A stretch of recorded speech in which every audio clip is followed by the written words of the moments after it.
ప్రజలే మా ప్రభువులట, జనం వద్దకే వస్తున్నాం, జవాబుదారీగా ఉంటాం, కొడంగల్ పరిశ్రమల ఏర్పాటును కేసీఆర్ అడ్డుకుంటున్నారని చెప్పేసి రేవంత్ రెడ్డి చెప్తుండు. ఈ మధ్య ఒక సామెత బాగా పాపులర్, చెప్పేటోనికి సిగ్గు లేకపోయినా వినటోనికన్నా ఇజ్జత ఉండాలట. రేవంత్ రెడ్డి చెప్పడానికి ఆయనకి ఎటాగో సిగ్గు లేదు, కనీసం మనకన్నా ఇజ్జత ఉండాలి కదా. ఇట్లాంటి మాట్లాడేటప్పుడు ఒకసారి చూడండి మిత్రులారా, జనం వద్దకు వస్తున్నట.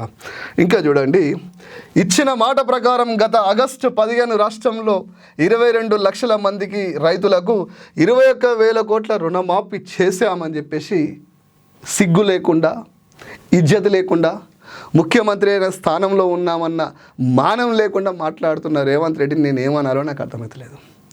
ఆనాడు ఎలక్షన్ల కంటే ముందు 49,000 కోట్ల రూపాయలు చెప్పినటువంటి రేవంత్ రెడ్డి ఎలాగో ఎలక్షన్ల ముందు పిచ్చి మాటలు మాట్లాడతాడు కదా, అబద్ధాలతోటి అందలం ఎక్కుతాడు కదా అని చెప్పేసి అనుకుంటే క్యాబినెట్ కూర్చొని 31,000 కోట్ల రూపాయలు వేస్తామని చెప్పింది.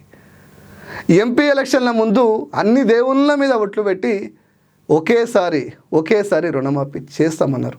ఇప్పటి వరకు కేవలం 21,000 కోట్ల రూపాయలు వేసి ఇలా డ్రామాలు ఆడుతున్నారు. ఇట్లాంటి వాళ్ళను మనం ఏమనాలి? మన ముఖ్యమంత్రి అన్నందుకు సిగ్గుపడాలి, ఇంతకంటే ఎక్కువ ఏముంటుంది?